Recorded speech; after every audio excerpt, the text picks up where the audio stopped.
In this video, we're going to be using the dummy source approach to find the equivalent resistance R of this circuit. So we've shown in the previous two videos that I can turn this circuit, into a simpler circuit, say something that looks like this, or something that looks like this, where I have the same terminals, A and B, that are equivalent. And so this would be our Thevenin equivalent, and this would be our Norton equivalent. And then we're going to do a direct approach to find this resistance R. So both of them have the same resistance R, and you'll find out later that you can convert between this and this, but that's not the point of this video. So let's imagine that we took a Thevenin equivalent and we turned off this voltage source. Well, then what would happen? Well, that would become a short circuit, as we've seen in previous things. We would have voltage equals 0. So if V equals 0, then it's just the same thing as a wire. I would be left with my resistor, R, and then I would have my terminal equivalents. And I could ask myself, well, how would I go about finding that resistance R? So say you had your toolbox. Well, what you'll see me do quite often is I will power it up with a dummy source. And a lot of times I'm going to choose a 1 amp current source. And the 1 amp is for mathematical simplicity. So I'll say, okay, this is 1 amp. And then what I want to know is what is the voltage if I apply 1 amp into the circuit with nothing else powering it, and I go and I measure the voltage of the dummy source. What's the resistance R? Well, Ohm's law states that voltage of the dummy source will be equal to I of the dummy source times that resistance R. Because that's the only thing that's in there. If I gave you this circuit at the very beginning of the class, kind of week 2, you would do just fine. So that means that R is just voltage of the dummy source divided by current of the dummy source. And you'll see that by using 1 amp, we make this go to 1. And that's the whole reason for using the 1 amp. Now the current arrow does point up, and that's because, and I can show it a little bit better with this thing here. So again, if I do 0 amps, then what will happen is this will become an open circuit with a resistor. And then same trick, I'll put a 1 amp source. I'll point the arrow in such a way that, so this is a source, so that's my passive sign convention polarity, which means that this source and this resistor are in parallel. They're in parallel, so they share polarity.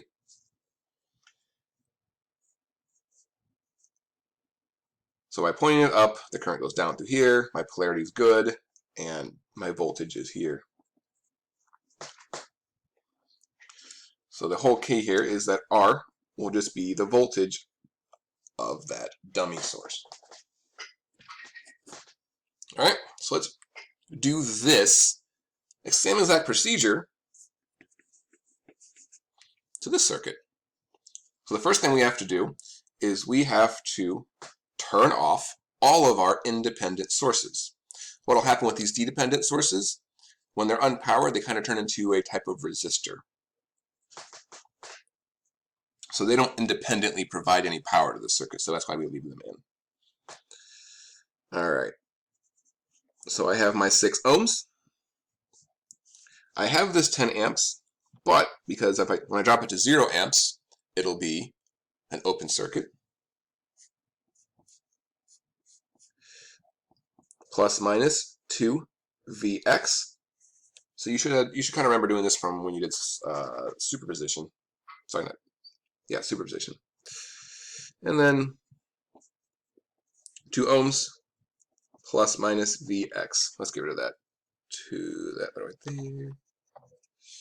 All right, so Vx is here, and then I have A and B. So at this point, the circuit's unpowered. We are in the kind of the state that I drew ahead of time. And so if I want to analyze the resistance of everything inside of this box, then what I need to do is power the circuit up independently with something that I know.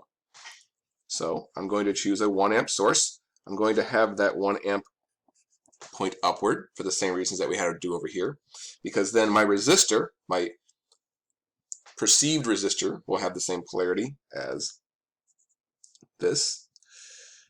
So voltage D. My goal is to find R, but R is the same thing as voltage D over 1, so it's just voltage D. Now the units are going to change because this is volts over amps, which become resistance, but numerically, R will be equal to voltage of my dummy source. So all I need to do is find this guy, and we've won the game. So the first thing we're going to note is that voltage D is in parallel with voltage X. So we're going to state that relationship. And then all I need to do is find voltage X. So voltage X is specified here and here. And I could do some nodes and do some KCLs, but I only have 2 meshes, and I happen to have a current source here.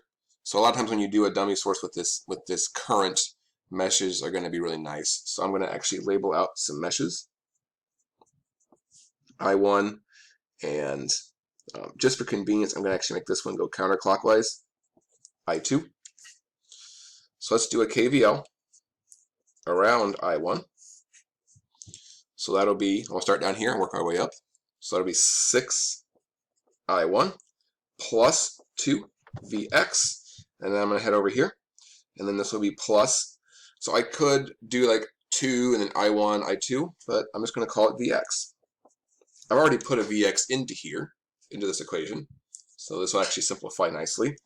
And I will get 6 I1 plus 3 Vx is equal to 0. So that's equation 1. I have a current source over here that's going to state that I2 is equal to 1 amp. And then the last piece of the puzzle, so anytime you have a dependent source, it's going to have a dependent variable. That variable will almost always be defined at a resistor or some other passive element like an inductor or conductor. Sorry, inductor or capacitor. So go find it. Where's it labeled? So it's labeled as 2 ohms. So let's write that. So I have Ohm's law. If it was one of the other elements, you'd have a similar voltage current relationship. So Ohm's law states that voltage X is equal to 2 times the current through it. So the current through it is going to be, so if you're not quite clear on what that is, that current, based on this polarity, will be headed down. Okay? Based on this polarity that I've drawn. So the I1 will go around, and it'll be heading in the same direction, so I'll have I1 as positive. I2 will go around, and it'll be positive as well. So now, I have 3 equations and 3 unknowns. I1, I2, and Vx. At this point, you have done the circuits, and you just need to do the algebra. So I'm going to clean that up, and I'll be right back. Alright, so we have our 3 equations. We'll combine these 2 first. So we get our 6I1 plus 3. Quantity, 2I1 plus I2. If I went ahead and distributed the 2 here. So the 2 went over here and over here. So we have that. And then we take this new equation and this equation, and I just plug in 1 for I2. So 6I1, 3, 2I1, 2 times 1. And then I distribute the 3 here. So 6I1, and this becomes a 6I1, and this becomes a 6. Now I have 12I1s, and I move the 6 over, I have negative 6I1, becomes negative 6 over 12, which is negative 1/2. Now we are not done. Our goal was not to find I1, our goal was to find Vx, which in part gives us the voltage of D, which in part gives us the resistance. So the ultimate goal is to get the resistance. So kind of got to cascade back up the thing now.